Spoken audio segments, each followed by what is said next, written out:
¿Qué tal? Buenas tardes.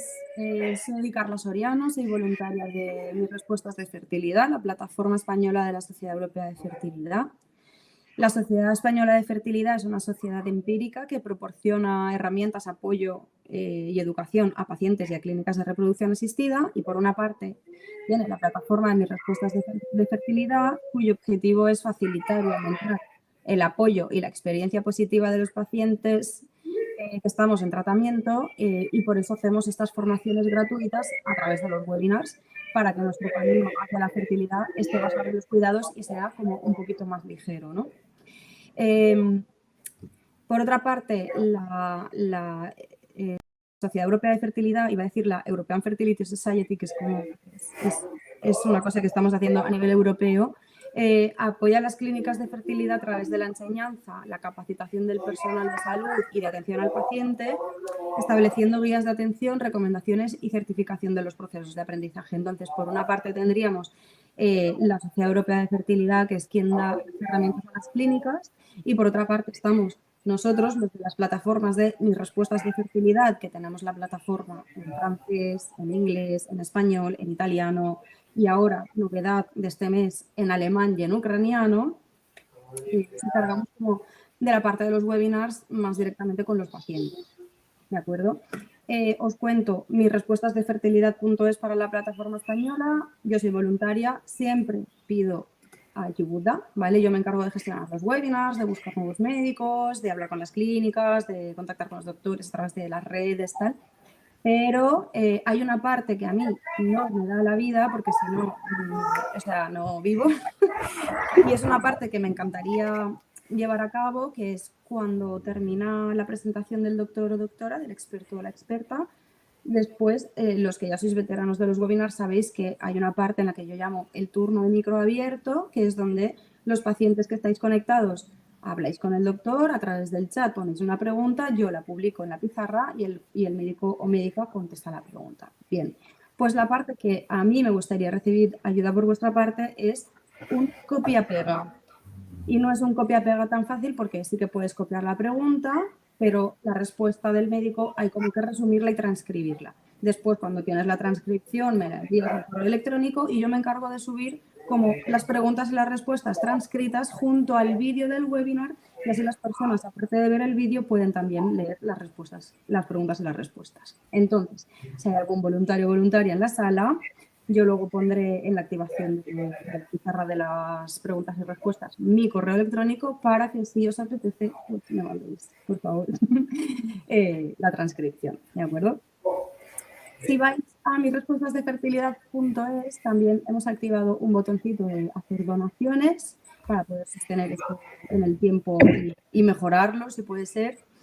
Me parece que, si no recuerdo ahora mal, como que el número mínimo son 10 euros. Lo puedes hacer de manera puntual, lo puedes hacer de manera mensual. Hay de 10, 20, 30, ¿vale? Tú lo gestionas. Y bien, volviendo a lo que nos concierne, hoy vamos a hablar de si deberíamos hacer la PGTA, que es el diagnóstico genético preimplantacional, que lo llamaban antes, si tenemos más de 35 años. Para ello contamos con la doctora Elisa Pérez, no sabía si era Pérez o López, disculpa Elisa, la doctora Elisa Pérez Larrea, que es licenciada en Medicina y Cirugía, especialista en obstetricia y ginecología, experta en reproducción humana. En el 2015 se incorpora al equipo médico de IVF Live Donostia, que es la clínica con la que vamos a trabajar hoy este webinar, y clínica de la cual es también codirectora. Su profesionalidad, así como su gran atención y compromiso, hacen que los pacientes de IVF Live Donostia se sientan siempre en las mejores manos. Ahora sí, os doy las gracias. Os recuerdo que este webinar está siendo grabado y que a partir de mañana estará colgado en YouTube. Lo podréis ver tantas veces como necesitéis. Recordaros también que estamos súper activos en Instagram, donde nosotros vamos publicando todos los webinars que vamos haciendo con las clínicas. Instagram es la principal plataforma. Los vídeos sí que están en YouTube y en mis respuestas de fertilidad.es. Ahí encontraréis médicos, clínicas, vídeos, webinars y de todo. Un montón de formación gratuita para todo el mundo. Ahora sí, doctora, pongo la presentación. Me callo, paso la palabra a la doctora y que tengáis un buen webinar. Dame un segundo porque esto no lo he hecho y es importante. Ahora sí. Gracias, Elisa. Pues muchas gracias por tu presentación. Bueno, como os ha dicho, yo soy Elisa Pérez Larrea y hoy vamos a hablar de el diagnóstico genético preimplantacional. Vamos a centrarnos en el diagnóstico de embriones con alteraciones del tipo cromosómico de aneuploidías y en si es interesante o no hacerlo por el motivo de la edad de la mujer. ¿Por qué, digamos, qué es lo necesario, la base para que lo que buscamos todos en un tratamiento sería el embarazo y conseguir ese niño en casa? ¿Qué necesitamos para que eso ocurra? Pues parece una obviedad, pero sería un embrión de buena calidad, sin anomalías genéticas y un útero y un endometrio adecuado y receptivo para que ese embrión pueda engancharse y pueda desarrollarse. Estos dos factores formarían el equipo ideal, el Dream Team, digamos. Hoy vamos a centrarnos en el embrión de buena calidad y sobre todo la importancia de que no tenga anomalías genéticas, cromosómicas. Entonces, ¿qué es el diagnóstico genético preimplantacional? Es un diagnóstico que nos permite detectar o bien problemas genéticos en parejas o en pacientes con antecedentes de enfermedades, enfermedades del tipo monogénico, que pueden ser o bien ellos afectos o bien portadores. O también podemos hacer un diagnóstico de alteraciones del tipo translocaciones o reorganizaciones cromosómicas.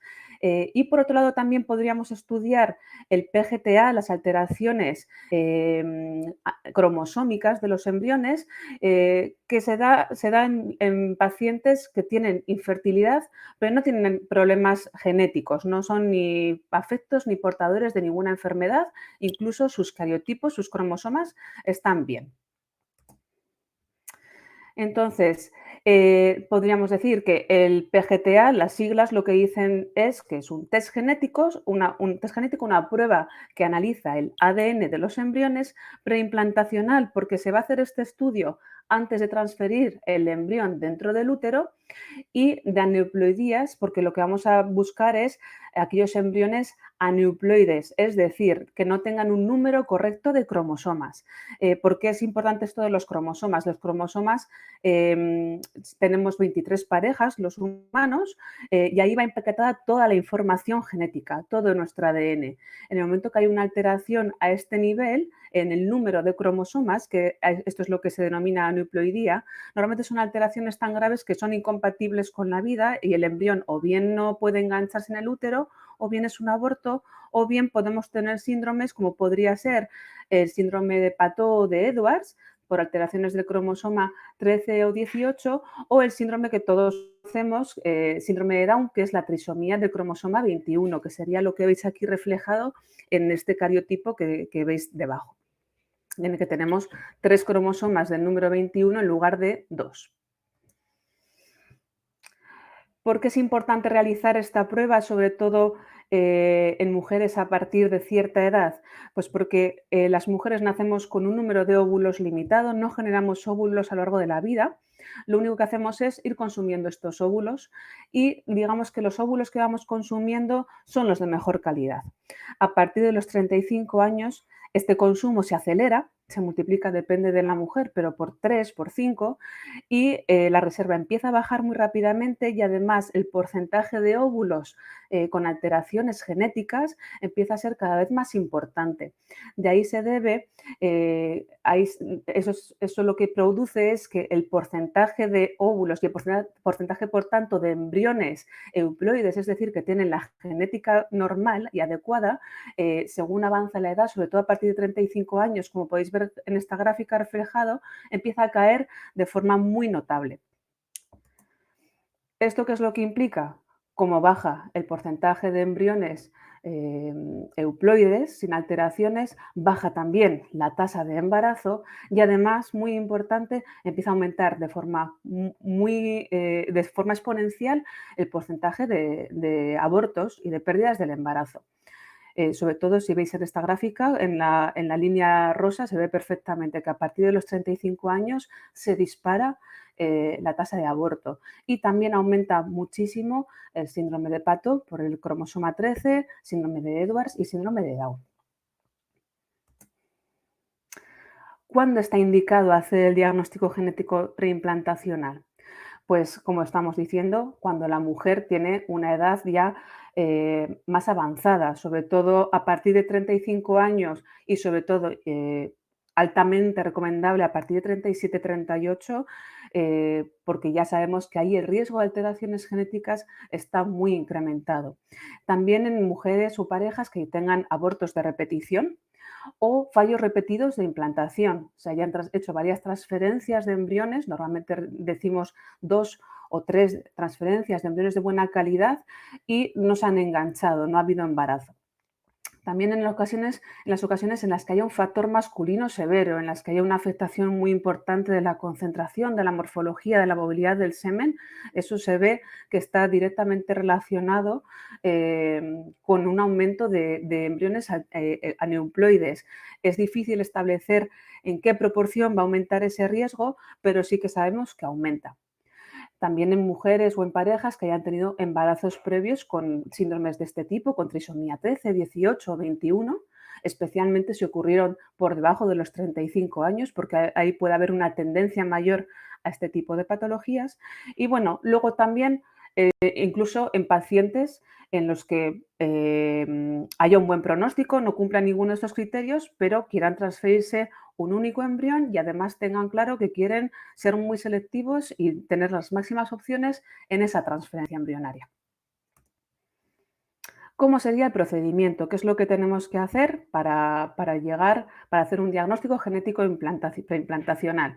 Lo primero, una estimulación ovárica para tener un buen número de óvulos. Para esto hace falta un tratamiento hormonal, un seguimiento cada 2 días para ir viendo el crecimiento de los folículos donde están contenidos los óvulos. Habría que hacer una punción ovárica transvaginal para sacar esos óvulos y fecundarlos con el semen de o pareja o bien de un donante. En este caso no haríamos una fecundación in vitro, sino que haríamos un ICSI, se introduciría directamente dentro de cada uno de los óvulos un espermatozoide.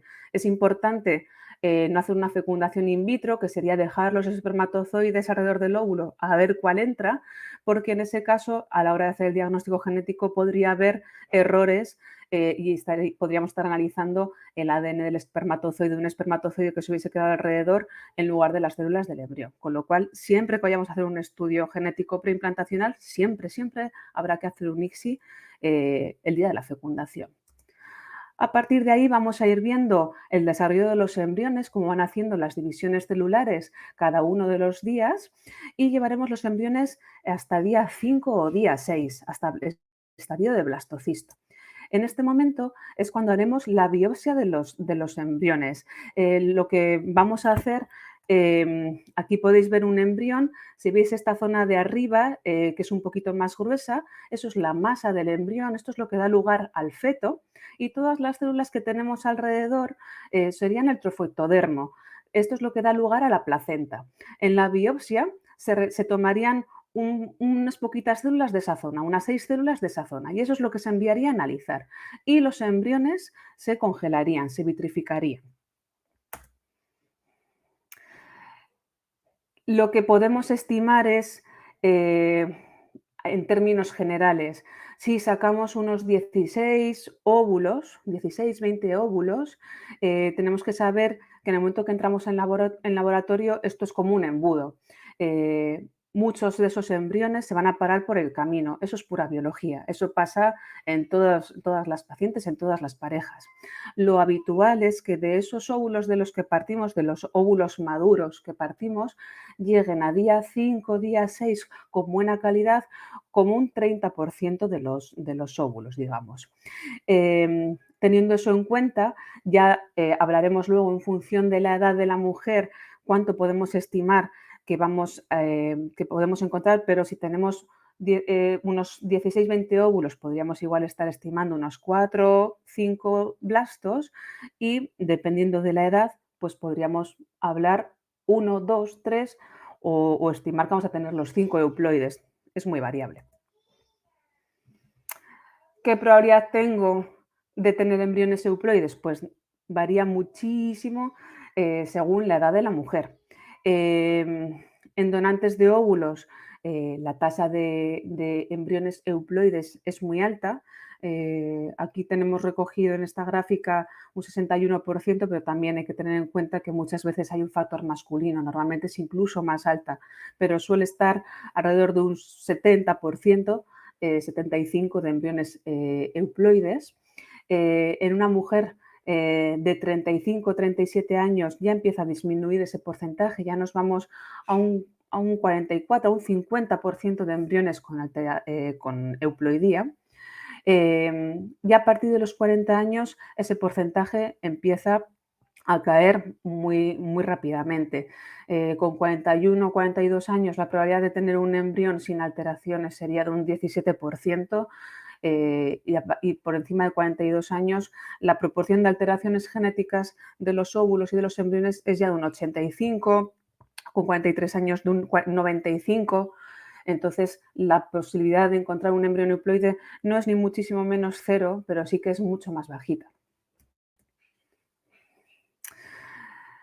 Hemos analizado, hemos cogido esas células, se congelan esas células y se envían en un tubo a 4 grados al laboratorio de genética.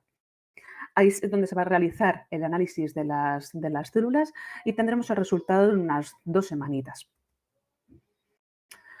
La técnica para realizar el estudio genético sería una técnica de secuenciación masiva, que se llama. Es una técnica muy sensible que nos da una información muy precisa y muy fiable. Así es como veríamos o como verían los genetistas la información una vez que analizan el embrión. Arriba tenéis un embrión euploide con todos sus cromosomas en lo normal. Y abajo podéis ver un embrión que tiene en el par 13, tiene un aumento de material genético. Esto en principio se debe a una trisomía del cromosoma 13, es decir, un cromosoma de más en el par 13. Esto sería un síndrome de Pato. ¿Y es fiable el diagnóstico genético preimplantacional?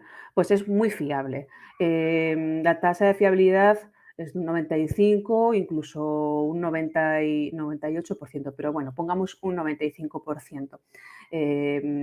Además, la extracción que se va a hacer de las células es de una zona que no va a afectar al feto, al futuro feto.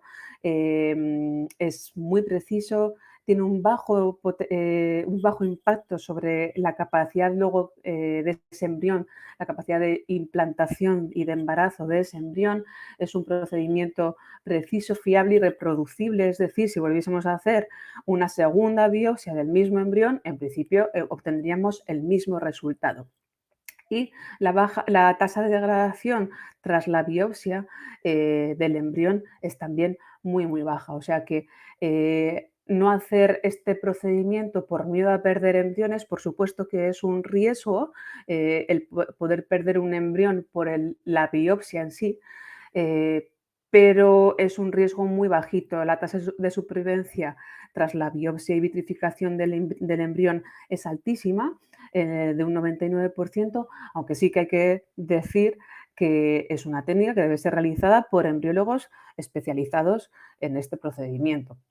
Pero en buenas manos es un procedimiento muy seguro y que hacemos todos los días en la clínica. Insisto, ¿qué esperamos o qué resultados vemos según la edad de la mujer? Pues sobre todo ya a partir de los 35 años de la mujer empezamos a ver una tasa de alteraciones genéticas que aumenta cada año. Con 38 o 40 años ya nos vamos a un 66% de embriones con alteraciones, con 40 años ya estamos en un 70%, con 41, 75, 42, 85 y con 43 nos vamos a 95. A partir de 44 ya es la excepción encontrar un embrión sin alteraciones. Sí que puede ocurrir, sobre todo en mujeres que tengan una buena reserva de óvulos y tengan más opciones de tener una buena cantidad de embriones, se puede llegar a encontrar, pero es cierto que con 45 años o más no tiene mucho sentido hacer este tratamiento, hacer un tratamiento con óvulos propios, porque el pronóstico es francamente malo. O sea, las opciones de encontrar un embrión sin alteraciones genéticas son realmente muy, muy, muy bajas y el coste emocional, aparte del económico, pero el coste emocional suele ser alto. ¿Y por qué hacer el estudio genético también? Pues para ser mucho más selectivos a la hora de transferir el embrión y aumentar la tasa de embarazo por transferencia y acortar el tiempo hasta conseguir ese embarazo y el embarazo evolutivo, que es lo que queremos, el embarazo evolutivo y que nos dé opciones de tener un niño en casa, que es lo que estamos buscando. Como veis, sin hacer el estudio genético, la tasa de embarazo que podríamos hablar en general con un tratamiento de fecundación in vitro podría estar en un 59% y sin embargo si hacemos un estudio genético del embrión aumentamos muy considerablemente esa tasa de embarazo a un 71,7% y lo que es más importante, la tasa de aborto la reducimos muy considerablemente a menos de un 15% porque estamos eliminando la causa más frecuente de esos abortos que son las alteraciones del embrión. Como conclusión, ¿debo hacerme un diagnóstico genético preimplantacional si tengo más de 35 años? Pues por supuesto no es ni mucho menos obligatorio, pero sí que sería muy recomendable si queremos tener más opciones de embarazo por transferencia, o sea, acortar el tiempo hasta conseguir el embarazo evolutivo, evitar transferencias de embriones que no van a tener ninguna opción o bien de engancharse o bien de evolucionar.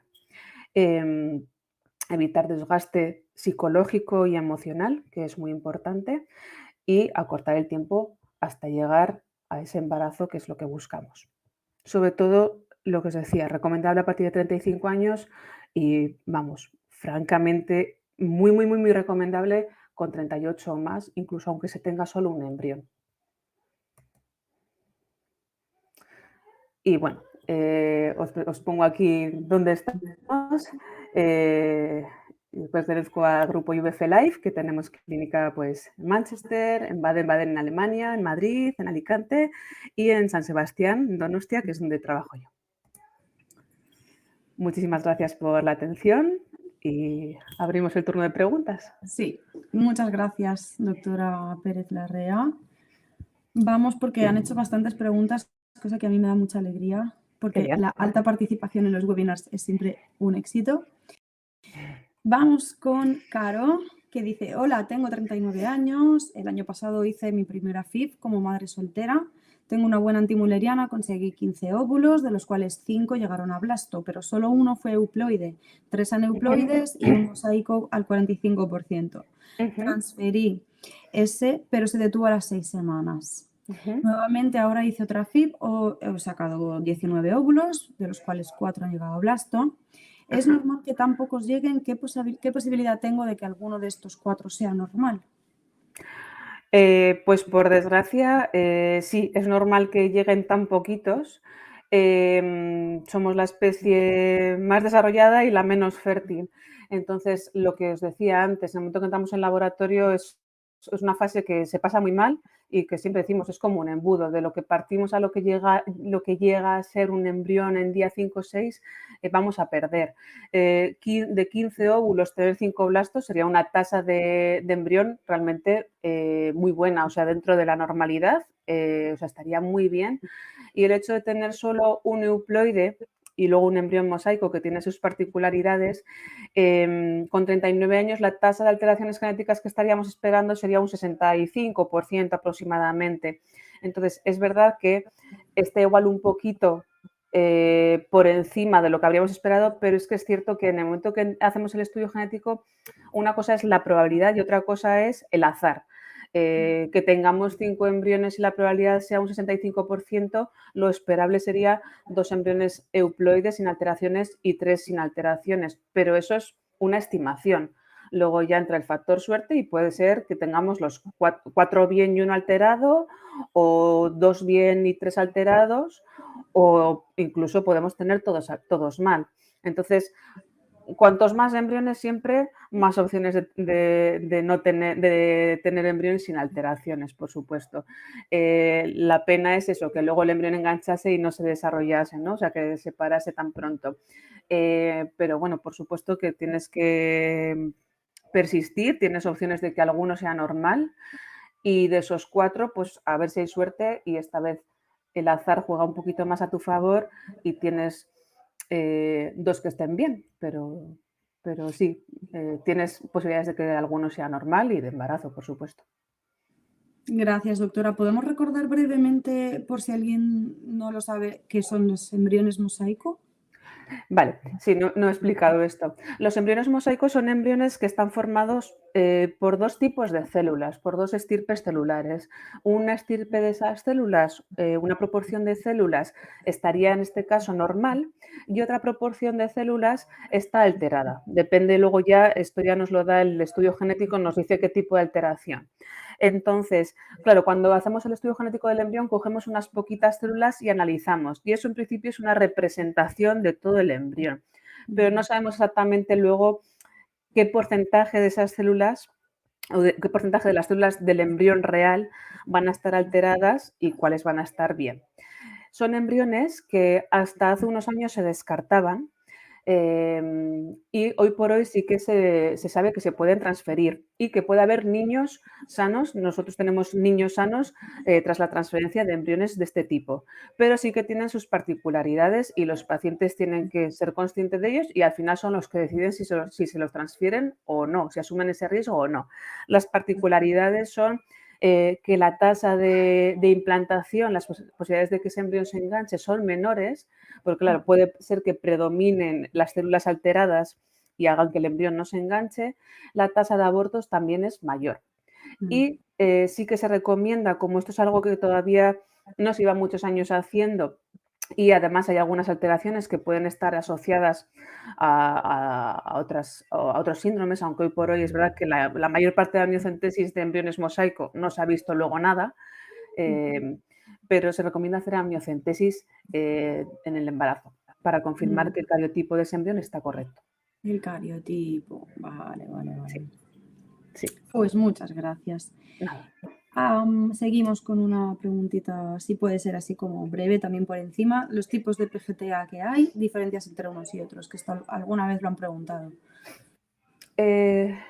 Hablamos, o sea, entre aneuploidías y PGTM, ¿será? Exacto. Vale. El PGTA, que solemos decir, el diagnóstico genético preimplantacional de aneuploidías, lo que miramos es, digamos, el cariotipo del embrión. Lo que descartamos son embriones con alteraciones del número de cromosomas, que son alteraciones tan graves que hacen que el embrión, pues, o no se pueda implantar, o se produzca un aborto precoz, o la alteración más leve que podríamos descartar sería un síndrome de Down. El PGTM sería un diagnóstico genético preimplantacional para descartar embriones que vayan a estar afectados por una enfermedad genética. No podemos hacer un estudio de todas las enfermedades genéticas, de a ver si el embrión tiene una enfermedad genética entre un panel de, me lo invento, de 300, ¿no? O no podemos asegurar que ese embrión vaya a estar sano. Tiene que ser un estudio muy dirigido y puede ser un estudio de una enfermedad concreta, que tiene que ser una enfermedad que o bien uno de los progenitores sea afecto o bien ambos sean portadores, que ninguno de los dos tenga la afectación, pero los dos sean portadores de una mutación que pueda dar embriones con alteraciones y con una enfermedad. En principio, para hacer este estudio, habitualmente, salvo que sea una enfermedad ya muy grave que ha pasado el comité, o sea, que ya ha habido muchos casos y está más que autorizado el descartar embriones por este motivo, sino en general hay que hacer una solicitud a la Comisión Nacional de Reproducción Humana para solicitar autorización para descartar embriones que vayan a padecer esa enfermedad. Pero tendría que ser, insisto, que una enfermedad muy concreta, que se supiese que uno de los progenitores es afecto o ambos son portadores de ella. No podemos hacer, porque a veces lo preguntan los pacientes, pues, ¿no puedo estudiar un montón de enfermedades en el embrión? No, no se puede. No se puede. Tiene que ser un estudio muy dirigido de una enfermedad muy concreta y además muchas veces tenemos que pedir autorización a la Comisión Nacional, que habitualmente, si es una enfermedad que va a perjudicar la calidad de vida o va a cortar la esperanza de vida, normalmente dan la autorización, pero sí que es verdad que es un proceso que pues lleva una burocracia y que lleva un tiempo también. Ostras, esto no tenía ni idea, fíjate, no lo sabía. Entonces, en la PGTA, ¿es solo para descartar síndrome de Down o hay como unas poquitas más? El PGTA, en cuanto a síndromes que sean compatibles con el desarrollo, los que descartamos sería síndrome de Pato y de Edwards, que normalmente se detectan durante el embarazo o se suelen morir durante el embarazo o suelen fallecer en el primer año de vida. El síndrome de Down, que todos conocemos. Y luego también los síndromes por alteraciones de los cromosomas sexuales. Esos serían los que hoy por hoy se descartan, se puede descartar y que serían compatibles con la vida. El resto de alteraciones son tan graves que son abortos. Muchas gracias. Vamos con otra. Laura, me ha gustado esta pregunta. ¿La técnica reduce la calidad o la capacidad de implantación del blasto? Esto no lo habían preguntado.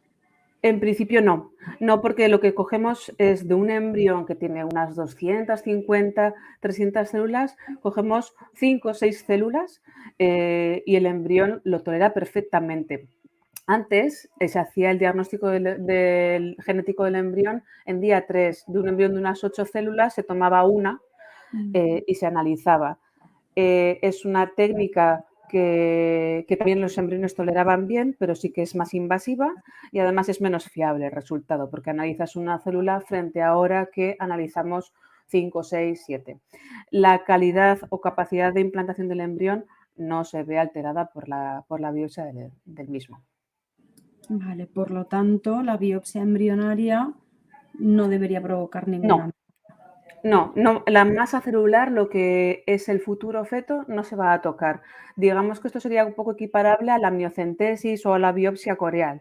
El feto no se toca, se toca la zona de alrededor y de ahí se extrae el material genético que es representativo del resto del embrión, pero no representa, no produce alteraciones luego genéticas ni anomalías en el embrión. Vale. Seguimos con Laura, que nos cuenta que ella ha tenido, es un caso típico de fallo de implantación, 8 blastos transferidos. La última FIP obtuvo 10 blastos, 8 normales, con 37 años. Y pregunta si hay posibilidades de que por las limitaciones de la técnica algunos no sean cromosómicamente normales. O sea, tiene como el miedo de que por haber hecho DGP... No, que alguno estuviese alterado a pesar del diagnóstico, ¿no? Entiendo. Pues puede ser, sí.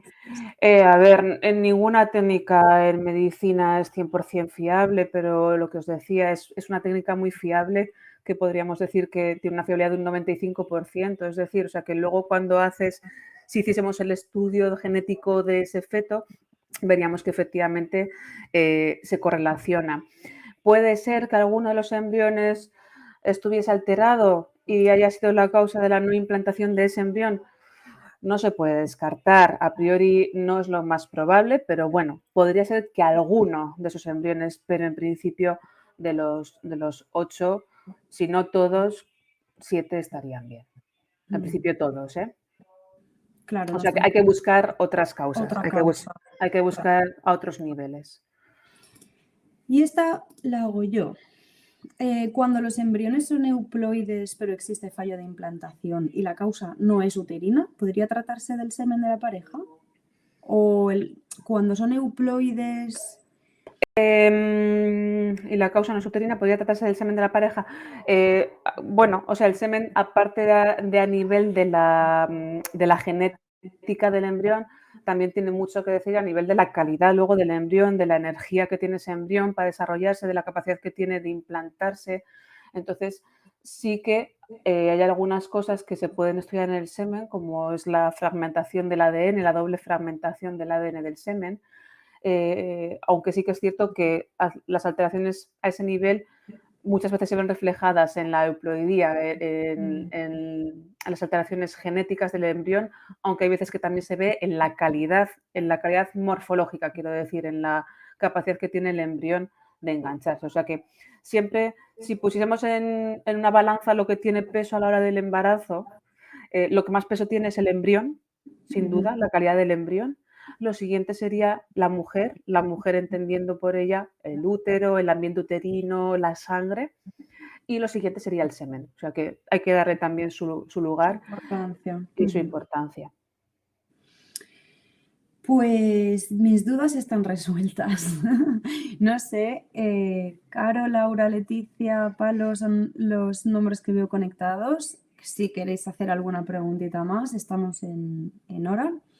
Voy a dar como un poco de margen para por si alguien quiere preguntar alguna cosa más, pero hemos contestado esta pregunta de Caro. De acuerdo, recordamos que preguntaba que bueno, tenía 39 años, que había hecho su primera FIP como madre soltera, que tiene buena antimuleriana, que tenía los 3 aneuploides de un mosaico y se pregunta que, bueno, que qué posibilidades tiene. Caro, espero que hayamos resuelto la duda. Hemos contestado también a... mira, esta lo hemos contestado. ¿Cuánto tardan los resultados de la DGP más o menos? Normalmente solemos decir entre 2 y 3 semanas, normalmente unas 2 semanas. 2 semanas. Sí, unos 10 días laborables. Y es una técnica que se realiza en el laboratorio de la clínica, pero se envía fuera a analizar. En nuestro caso mandamos a analizar a un laboratorio en Alicante. Entonces, la técnica, lo que es la biopsia del embrión, se realiza en San Sebastián, en la clínica, y se manda a Alicante, al laboratorio de genética, la biopsia del embrión. El embrión se queda en San Sebastián. Vale, no se van de viaje los embrioncitos. No, los embriones se quedan con nosotros, los guardamos. Muy bien. Iba a decir calentitos, pero no, los guardamos bien Están fresquitos. Muy bien. Hemos hablado también con Laura esta tarde, nos hablaba de su fallo de implantación. Quizá sí que si quieres recomendarle a Laura alguna cosa de por dónde investigar. Hombre, sabiendo que ya el foco, o sea, que ya el factor embrionario en principio se está descartando a nivel de alteraciones genéticas, hay que descartar otras posibles causas. Hay que empezar a mirar causas de fallos de implantación, como pueden ser alteraciones de la coagulación, lo que se llaman las trombofilias, alteraciones de la inmunidad. Hay que estudiar el útero también a nivel de la reactividad del útero, ver si el momento en el que estamos transfiriendo el embrión realmente es el momento en el que el útero está preparado para recibirlo, ver cómo está la inmunidad a nivel uterino, porque el embrión siempre es un cuerpo extraño, siempre tiene una genética diferente a la materna y lo tenemos que aceptar. Entonces, si la inmunidad no está muy equilibrada en el útero, podemos rechazarlo. Ver también cómo está ese ambiente en cuanto a bacterias, ver si hay una endometritis, que aunque no de sintomatología esté produciendo una inflamación crónica del endometrio que haga que rechacemos los embriones. Ver también a veces con una histeroscopia si hay algo que no estamos viendo con la ecografía, algo a nivel, algún pólipo, algún pequeño mioma. Si hay que generar de nuevo embriones, ver cómo está el semen antes de generarlos, estudiar esa fragmentación del ADN, estudiar el seminograma más allá de las pruebas básicas, ver cómo está su contenido, su material genético, si está más oxidado de lo habitual y en el caso de que así sea, pues tratarlo y hacer algún procedimiento el día de la fecundación de los óvulos. Y luego también pues hay tratamientos que se pueden hacer para ayudar un poquito a la implantación. Para muchos de ellos no tenemos explicación o empezamos a tener algo de explicación, pero como podría ser tratamientos inmunológicos, tratamientos con plasma rico en plaquetas, o sea, hay cosas que también pueden ayudar. Pero bueno, hay que seguir en el camino, Claro. hay que buscar otras causas, si no lo habéis hecho todavía. Ir dando pasitos. Sí. recuerdo también esta pregunta a modo resumen de cuando los embriones son euploides pero existe falla de implantación y la causa no es uterina, ¿podría tratarse del semen? La doctora ha contestado que sí, que el tema de la fragmentación es una cosa que no se debe descartar. Cuando no hay causa en embriones, no hay causa en útero, vamos a por el semen a ver qué ocurre. Y por último, Caro nos acaba de escribir la última respuesta, la última pregunta y dice, ¿cuál es la tasa acumulada de éxito con embriones con la PGTA? A ver, la tasa acumulada de éxitos sería difícil estimarlo porque la tasa acumulada entendemos que es transfiriendo los embriones de un ciclo, la tasa de embarazo de esa mujer. Es tan variable el número de embriones que va a tener una mujer en función de sus características tras un ciclo, que es muy difícil dar una tasa acumulada en general. Lo que sí que podemos decir es que la tasa de embarazo por embrión a priori, si lo demás está bien, la tasa de éxito por embrión euploide sería de un 70 a un 75%. Esto era igual a... Sí, puede ser. Pero Claro, ¿qué probabilidad o qué al tasa de principio, éxito? alrededor de un 70%. Es cierto que esa tasa de embarazo, a partir sobre todo de los 42 años, no sabemos muy bien por qué, pero baja un poquito, a pesar de ver todo en las pruebas normal. Pero bueno, aún así baja igual a un 65 como mucho, o sea, pero sí que no es tan alta. Pues muchísimas gracias, chicos, chicas, ha sido un placer, doctora Elisa, IVF Life Donosti. Muchas gracias. Gracias a todos por haber estado otro webinar más con nosotros. Os recuerdo brevemente otra vez que este webinar ha sido grabado, que esta noche o mañana por la mañana ya lo tendremos colgado tanto en la página web misrespuestasdefertilidad.es como en la página de YouTube, que sí que está en inglés, que es My IVF Answers. Y lo que necesitéis, encontráis el contacto de la doctora también en la web de Mis Respuestas de Fertilidad, encontráis su perfil, encontráis el contacto, lo encontraréis todo. Espero que hayáis disfrutado, espero que tú también hayas disfrutado, doctora Elisa Pérez Larrea, ha sido un placer. Y nos Igualmente. Muchas gracias. Gracias, un saludo, buenas Hasta tardes. luego.